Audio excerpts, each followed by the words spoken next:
Hello, Portland Trailblazer fans, and welcome to this special edition, very special edition, of the Blazers Edge podcast. It could not be more special if we had Blossom and Joey along. It is just quite a tornado has struck the NBA world this week. The NBA draft is coming, but trades are flying left and right, up and down as we speak. First of all, I should say that we've been on hiatus for a little while. There's a reason for that. We are switching to a new host. We will have more news about that soon, and when that is settled, we will come back full force and even stronger than before. But until then, we've kind of been tiptoeing around this whole podcast thing, giving your ears a little bit of a break and our host a little bit of a break. But it is the week of the NBA draft. So we had to get Dan Marang here with us, and we are going to go into everything that's going on. Dan, first of all, before we get into anything, how are you leading up to the NBA draft? How are you feeling today? Man, you know, the thing is, normally we record these on a Monday night, but I don't know how to do dates very well. And so we pushed it to today, and I'm kind of glad we did because, oh my God, what do we have going on today? I mean, we haven't we haven't had an off season like this around the draft period. I mean, in the modern era, this is absolutely insane. I'm sitting here cooking dinner tonight with my laptop on one side of me and my cell phone on the other, so I can keep up with everything that's going on late into the evening. I mean, all of a sudden, out of nowhere, DeAndre Jordan's possibly getting traded, and you're sitting there going, "What?" And one rumor after another just keeps hitting, and you're just It's everything that the playoffs wasn't. If your laptop is on Twitter, you could cook your dinner on your laptop at this point. Yeah, my cell phone battery is completely gone. I mean, I'm sitting here at 14% on airplane mode. So, I mean, it's been one of those kind of days. But, I mean, it's been absolutely awesome. So, this is everything that the NBA was hoping for. It's scary. First one, the big one that actually happened. Atlanta trades Dwight Howard to the Charlotte Hornets of all teams for Miles Plumlee and Marco Bellinelli and some swap of draft positions, which amounts to the lower end of the draft. Wow. I mean, did you see that coming?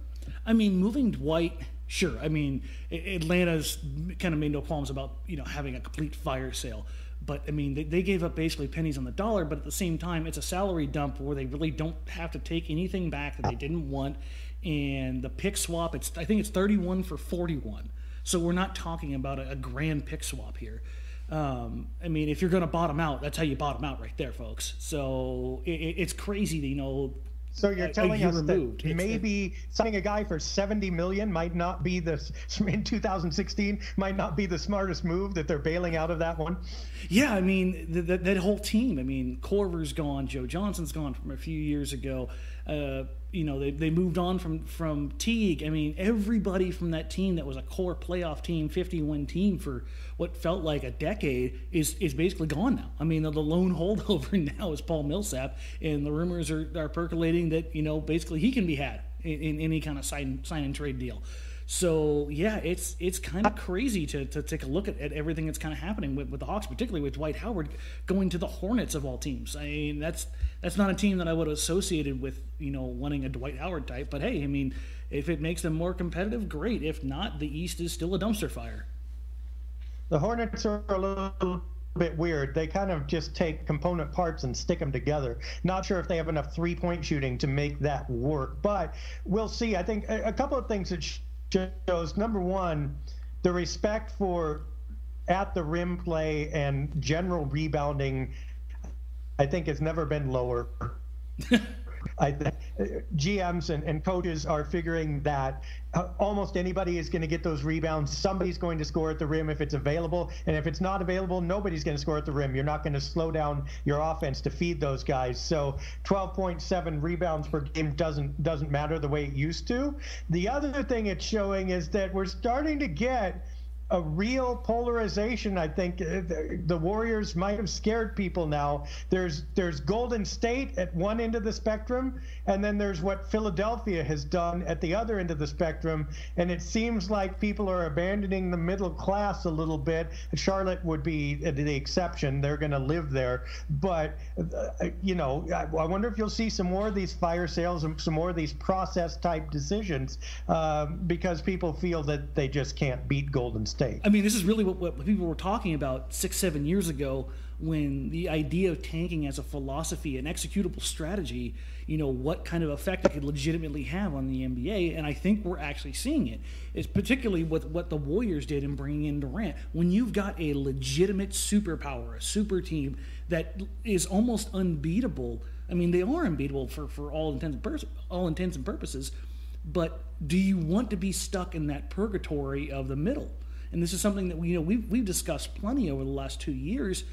Do you want to be in that area where it's very hard to improve? It's not like the NFL or Major League Baseball where you have all these draft rounds and prospects are hit or miss, and you've got all this opportunity to get better. If you're not in the top of the draft, chances are you're not making something happen. If you're not a free agent destination, that's already winning, you're not attracting free agents. So yeah, I mean, this middle ground, I mean, it's almost like a no man's land.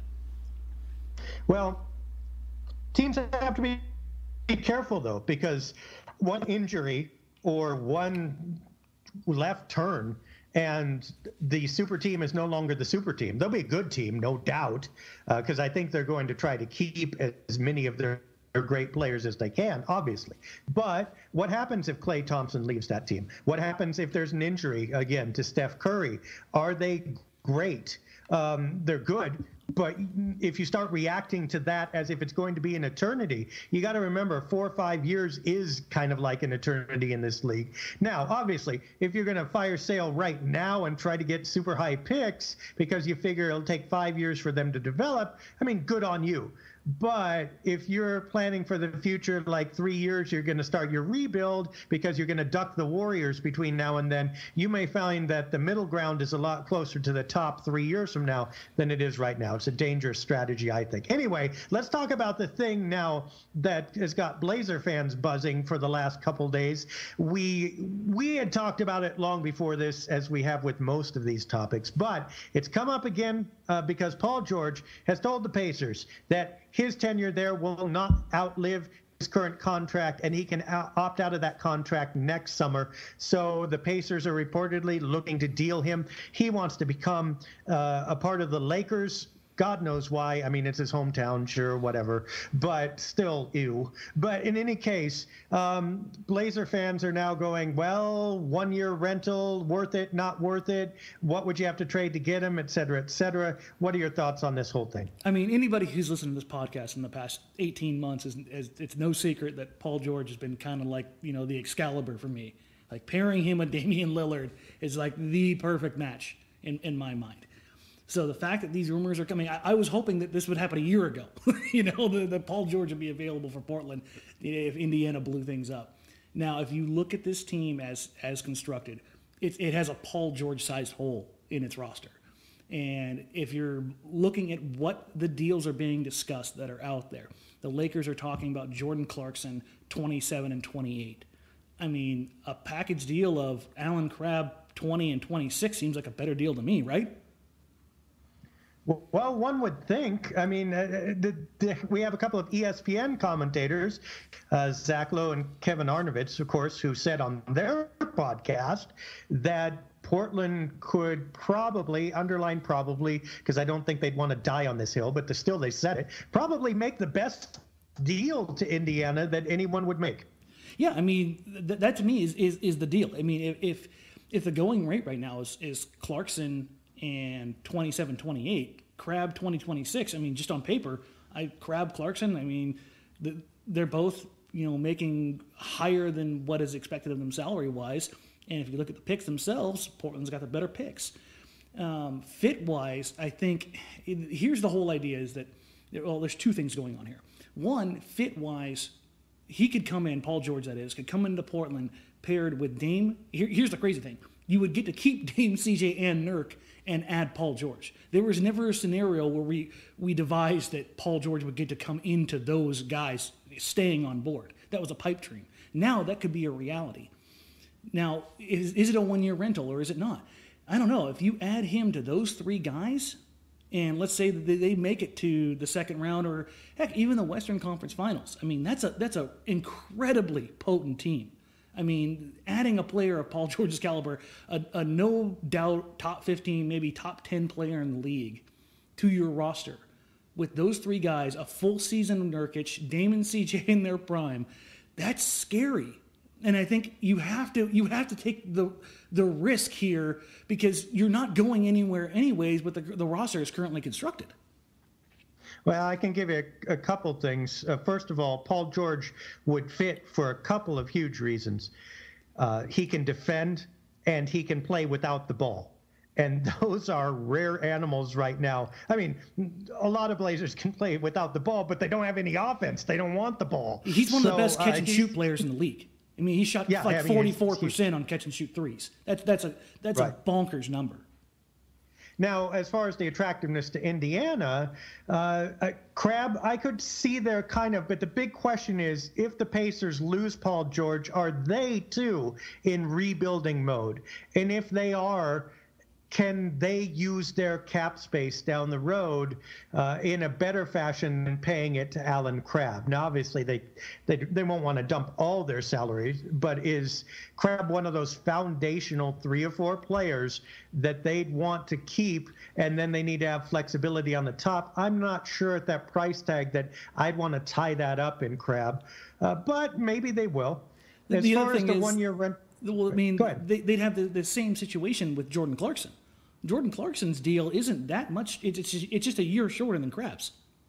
But it's essentially the same deal. So, I mean, do they want to be locked in it for a year less? I mean, that's really the deciding factor between, if you're looking at those, if you're Kevin Pritchard and you've got one deal in one hand, one deal in the other, you've got better picks, but one more year worth of guaranteed money, 1 year less of guaranteed money, and a little less on the pick side. I mean, that's what you're deciding between if you're looking at those two deals on paper. Well, and the nice thing, too, is that Crabbe's contract doesn't escalate. It remains flat. So that, I mean, a lot of the problem with taking on an $18 million a year player is in 3.5 years from now or 3 years from now, this guy's making $24 million. That's not going to happen with Crabbe. So there's a benefit. I mean, he's got shooting. I think he should start. There's been rumors that he has defense in the pocket. That's hit and miss. So I could kind of see it. But for Portland, for the 1 year rental thing, people are making a big deal out of this. But I think as long as you do not lose key draft picks, and I'm not sure 20 and 26 are key for Portland right now. As long as you don't get burned with those draft picks, I'm not sure Portland has an incredibly huge concern about this when they sit down and think about it, because you know what Paul George would amount to is really the most fancy, the most applaud-ridden salary dump ever that you could possibly conceive, because they're going to get killed if public relations wise if they end up dumping a bunch of players for players everybody hates or obviously on 1 year contracts that they're just going to get rid of. Everybody's going to look back to last summer and say, big mistake, you got us into this was a horrible way to get us out, we are not enthused. Paul George covers all of that. Even if he walks, the story next summer is going to be, well, you had to take your shot, didn't you? And they did, and we had a great year, and that's the way it goes, but you certainly can't fault him for taking the shot. He absolves all sins. So I think even at a 1 year, tenure, that there are some positives to it from Portland's point of view. Oh, absolutely. I mean, the other thing is that not only does it work as a salary dump, it's an immediate salary dump. I mean, if Paul George leaves after a season, you essentially rid that entire contract from Crabbe for free. I mean, now it's you do incredible. not get You do not get cap space. Okay, we should underline that without further moves. Now, if they can dump Correct. more salary, sure. This is not going to give them operating space other than a mid-level exception or what have you, possibly. But it's not like they're going to be able to sign another free agent. But they will get closer to being out of the quagmire that they're in. Now, of course, the big wrench in that is that you got to extend or sign Nurkic at some point, and that's going to put you right back there. But at least when you do that, you won't be looking from going to the fourth circle of hell to the ninth circle. At least you'll be at the gates, and you only get plunged back into the ninth circle again. Now let's talk about another forward who has been loosely associated with the Blazers. There's been some idea of three-way trades and actually three-way love, I suppose we could say. Now, none of that serious, of course, but if the Blazers could get Love by some crazy whacked-out deal that we haven't thought of yet, would you see him as an acceptable fit and a good get based on where they are right now? Yeah, I've kind of torn myself to pieces over this. If you're looking at it from a purely financial sustainability kind of project, then I can go with that. I can work with that totally and completely. But the idea of adding Kevin Love for basketball reasons, you're already asking a guy like Nurkic to try to cover up for Dame and CJ's shortcomings defensively. You add a guy like Kevin Love into the mix, and now, I mean, the only other guy you've got on the floor defensively who you can count on for by any shape or means are either Aminu or Harkless.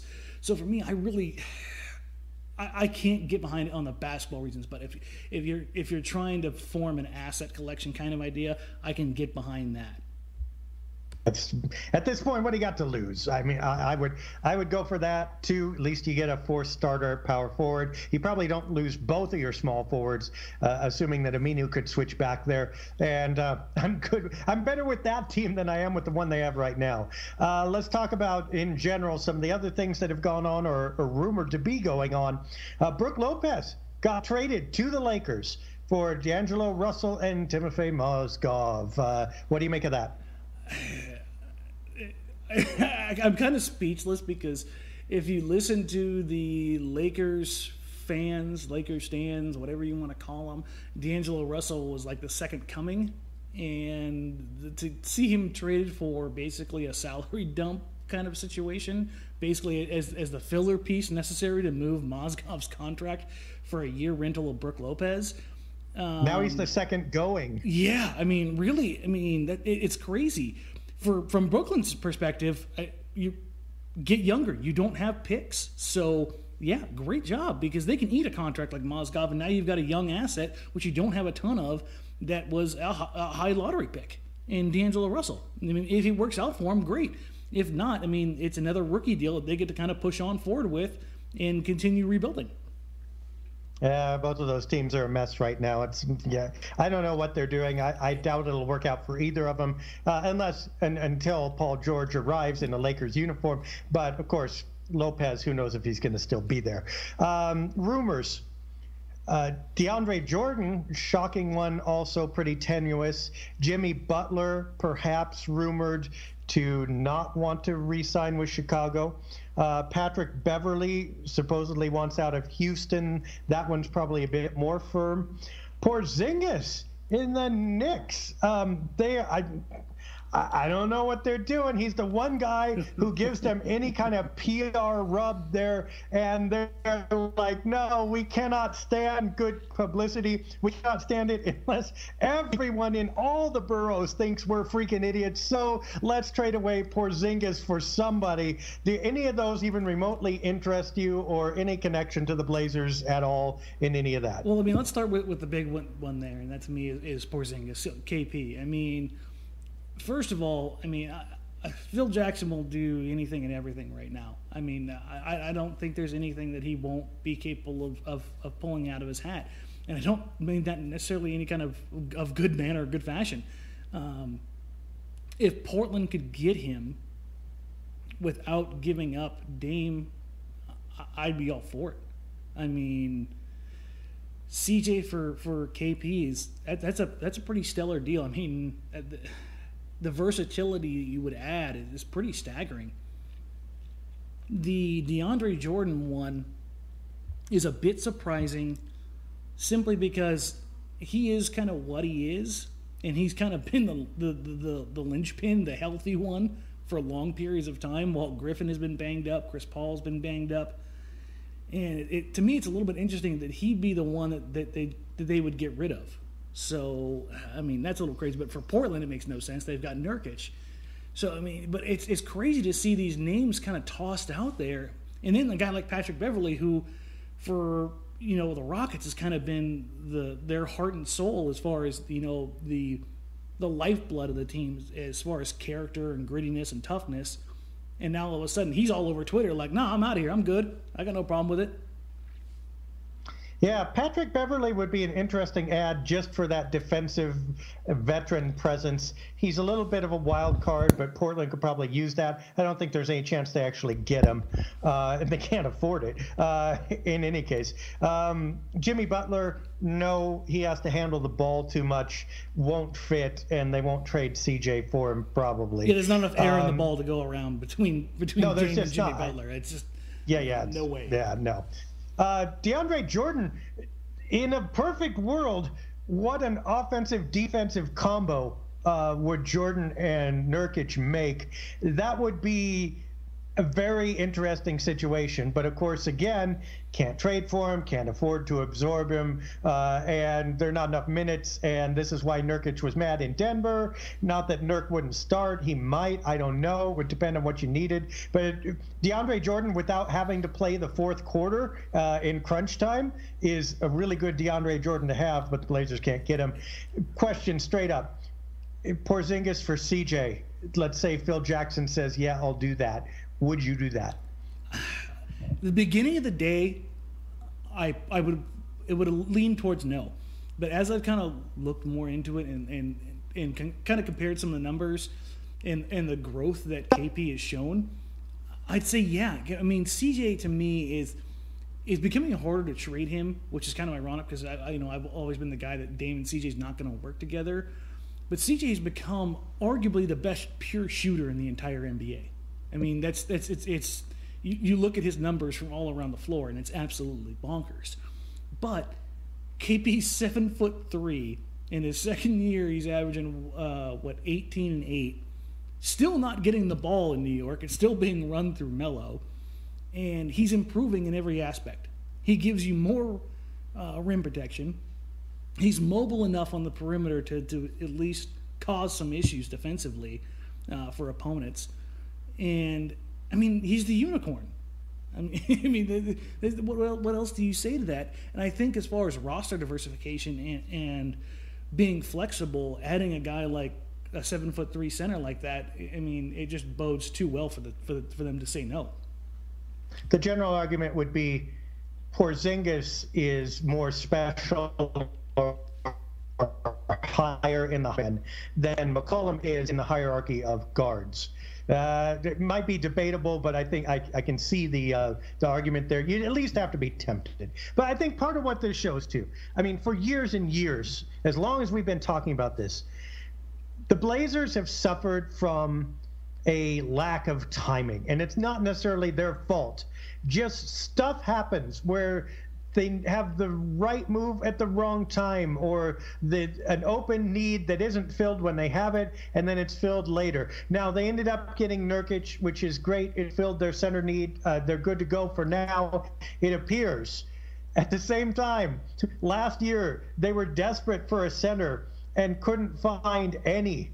And now this year, it feels like every center in the league is being traded. Even some of the, I mean, there's been talk about Anthony Davis, not that the Blazers could get him either, but I mean, that's how widespread the market has been on 7-footers so far this June, and the Blazers don't need one and can't sign one or make an imbalanced trade for one anymore. It's just like, right thing, wrong time. Yeah, day late, dollar short across the board. I mean, Well, they're more than they're a year late and several tens of millions dollars short, but that's okay.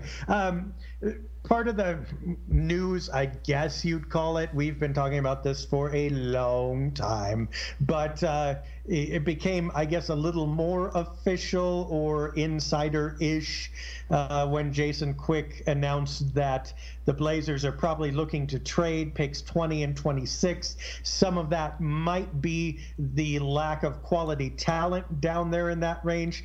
Another part of that, as we have said, is that they are going to have to dump salary and roster slots somewhere. If those can be leveraged to do that, more power to them. Anything surprising, interesting, or whatever about that realization to you? No, not particularly. The only thing is I've kind of maintained that I felt that Portland would use 2 draft picks. I figured they would use their first, the 15th, and I figured they would use 26 as a stash. Look at one of the European players.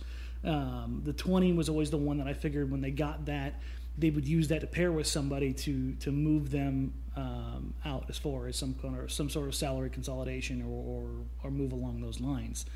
Moving 2 picks, I think it could be very costly if you're not doing it for a bigger return. The idea of Paul George, that makes sense. If you're pairing 2 picks up with Myers Leonard to get Kosta Koufos from Sacramento, that to me seems like a move backwards, a few steps. I think that the move itself has to make sense on the front of balancing the idea of clearing some salary at the same time maintaining enough talent and bodies on the roster that are competent enough to carry out at least a measurable sense of success. Yeah, but what is success? I mean, that's the big question. First of all, can you make a move to make yourself that much better with those picks? That's iffy. Success might be, in this case, Myers Leonard is making $10 million. Multiply that by luxury tax penalties, and Myers Leonard is costing you $35 million. Maybe trading him might be success. If you're looking at a guy like Koufos, it depends on the perspective. That's the thing is, if you're moving him for a guy like Koufos, who's making 8.5, I believe. I mean, how much are you not saving that much? Exactly. That's the thing is, you're trying to if you're going to attach somebody to one of these, if you're going to move 2 picks, it has to be grab return for it to really make sense financially. The thing is, it doesn't have to be the same trade, though. You don't have to put all your eggs in one basket. Basically, if they save $5 million here and $5 million there, that still amounts to the same $10 million. Yes. Which gives them a lot of tax relief. And, again, people say Paul Allen, he has all kinds of money. Paul Allen does have all kinds of money, but he doesn't like to spend it inefficiently. He never has. That's why the Blazers went on kind of an austerity program after the Whitsitt era was done, because that didn't work. And it's not working again, by the way, when the salary cap has ballooned for them.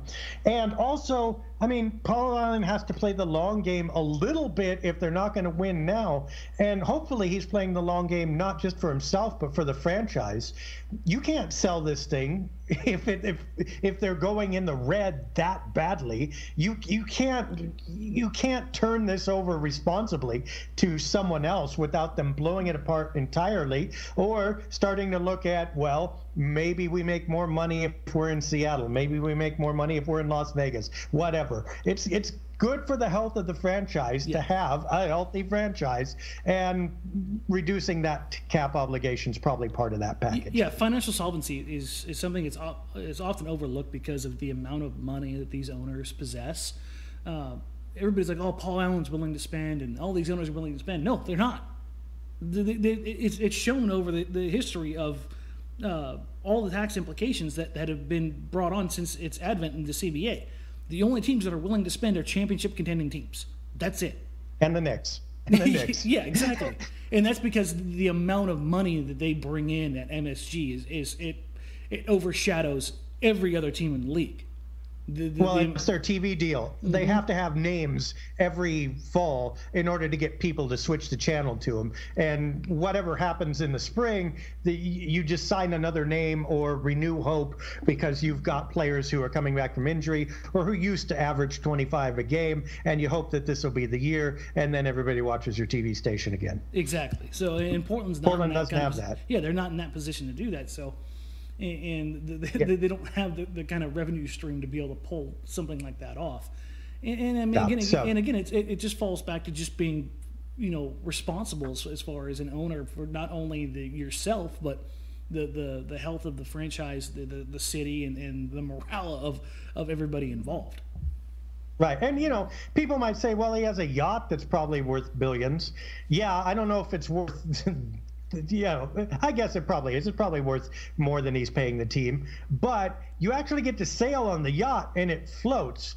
If you're 41-41, you're halfway down. You're halfway to sinking. So, I mean, you'd be pretty mad if you paid all that. If you paid $35 million extra for your yacht and then it didn't float. No, you'd be looking to change up that lot, or at least you would want a discount. So yeah, I think shedding salary is not only responsible but probably desirable at some point. Let's say the Blazers don't end up making that trade, though, that they keep the picks. Where's the drop off in this draft? Where would you say the lines are in terms of talent and then lesser talent? All right, so the first group for me is the top 9 players. So you've got Markelle Fultz, you've got Lonzo Ball, Josh Jackson, Jason Tatum, Jonathan Isaac. To me, Isaac is the big kind of boomer bust guy, and I don't even think his bust is I think he's got one of the highest floors of anybody in the league, anybody in the class. And you could even throw a guy like Lauri Markkanen in that group as well, just because everybody is so high on what he is offensively. There are serious defensive questions, but he has been absolutely staggering as far as shooting in college. So that's that group of guys that you can kind of pick and choose what happens after 4 or 5, but they're all going to kind of go in that range, that top 9. And then after the top 9, it's 10 through 13, 14, and that's where you've got a guy like Frank Ntilikina, the French point guard.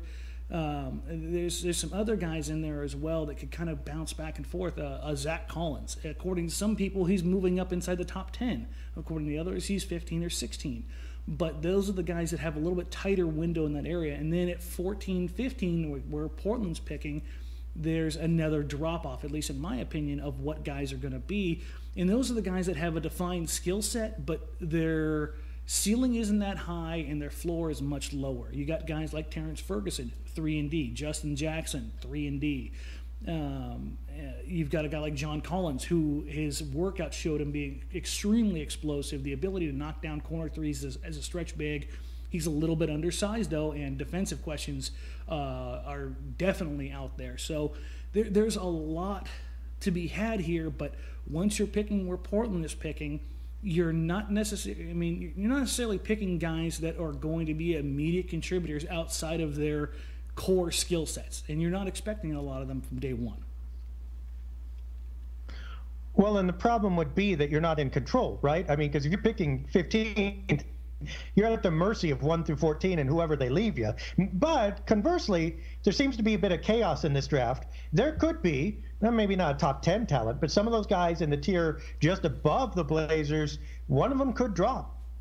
Oh, easily. And that's the thing is, with all this trade discussion that's been going on, let's say a team like Sacramento that owns picks 5 and 10, if they move one or both those picks, let's say it's not going to happen. Let's just say that they move 5 and 10 for Jimmy Butler. Well, I mean, that throws a wrench in everything, because now which way do the Bulls go with 5 and 10? They're going to go a different route than the Kings were going to go, right? So now one player who may have been valued higher may be going another. Let's kick that a little bit further. Let's take a guy like Jonathan Isaac, who to me the perfect fit for him would be alongside Nurkic or alongside another big like Cat. Let's say the Timberwolves, who have been rumored to be interested in Jimmy Butler, let's say they pair up Zach LaVine and their number 7 pick for Jimmy Butler. Now, all of a sudden, they aren't going for Jonathan Isaac. Now, do other teams that are just a pick or two behind the 8th or 9th pick, are they looking to jump up and snag a guy like Isaac? What does Orlando do? They've got a plethora of forwards, and where they're picking at, It's mostly point guards, but there's a few forwards that a lot of guys are really after.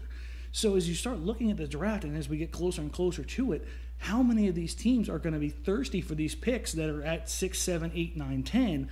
And what does that mean for Portland? Could somebody who was supposed to be in that range slide back? And does that mean Portland pairs up the 15 and Noah Vonleh to move up to 11 or 12? Exactly. And it's going to be a chaotic, interesting draft night. Have you got gut feelings about where the Blazers will go with 15? The guy that I hope they take is a guy like OG Anunoby. I've heard a lot of people say, oh, great, another Aminu. This guy is a wrecking ball of energy and athleticism. He's easily the best defensive prospect in the entire draft. He's got a workable shot. He's a physical specimen. I mean, strength, speed, agility, mobility. He can cover multiple positions, 2 through 4, even maybe some 5s with his strength. And that to me is one of the biggest shortcomings for Portland right now, is having positional versatility. Outside of that, Terrence Ferguson is the guy for me, because he looks more and more like a 3-and-D guy who has both the 3 and the D covered. It's not just an idea of 3-and-D. He wants to work on that end as well. So those are the two guys that I think Portland have kind of honed in on. Yeah, OG I've been with from the beginning. Ferguson would be different for me. But, yeah, I mean, and say it with me, by the way, with OG. He's not just another Aminu. He's a cheaper Aminu. Yeah, exactly. So, I mean, some redundancy among these rookies is not a bad thing, because it might free up to trade some of these veterans. As we close, gut feeling. What do you think is going to happen with the Blazers picks? Not in terms of players selected, but are they going to use and keep all 3? Are they going to package and go up? Are they going to go down? Are they going to get out? What are they going to do? My personal choice would be that they use 2, and that's using 15 and using 26, and hoping that they can get some young talent back in the stable. From all the reporting, both locally and nationally, what's probably going to happen is that they use 15 and they move 20 and 26. So I don't necessarily think that's a bad thing. I'm of the firm belief that anytime you have the opportunity to add young, cheap talent on controlled contracts, especially right now when you're not going to overtake the Warriors and you got to build to something, you should take advantage of that. So that ultimately, I think that's the way they should go, but I think they'll end up using 2 of those picks in trades. Possibility to think that they still trade up. I don't think they can go crazy, because the economy isn't there for it, even though those picks are moving. They're moving for picks close to them. But if you see somebody at 12 that you like, at 11, and all it takes is one team to not like their choices there, the Blazers technically have the freedom to offer all 3 picks in return. They barely got roster slots for these guys. If they don't like anybody in the lower part of the draft, and somebody at 12 or 11, like I said, is dissatisfied, hey, you want 15, 20, and 26 instead of 12 and 11? If you think that's the guy who's going to help you right now, I think they do it without blinking. The disadvantage is then you've only got 1 rookie deal instead of 3, but you know what? You can take that 1 better rookie deal and get a couple of minimum level players and fill the same 3 slots. The other thing to remember, the Trailblazers might not be picking for themselves, boys and girls. They might be picking for other players the night of the draft. Hopefully the commentary will give us some of that, or Twitter will, or what have you. But don't fall in love with everybody the Blazers select. Stay tuned for Woj bombs. Yeah, some of those players might be destined elsewhere. So we thank you very much for joining us. We will probably be on a slightly shorter hiatus yet while we get a couple things squared away, but we will be back with more shows, more hosts, more topics, and more of you. So for Dan Marang, I am Dave Deckard. Thank you so much for joining us. We will talk to you again very soon.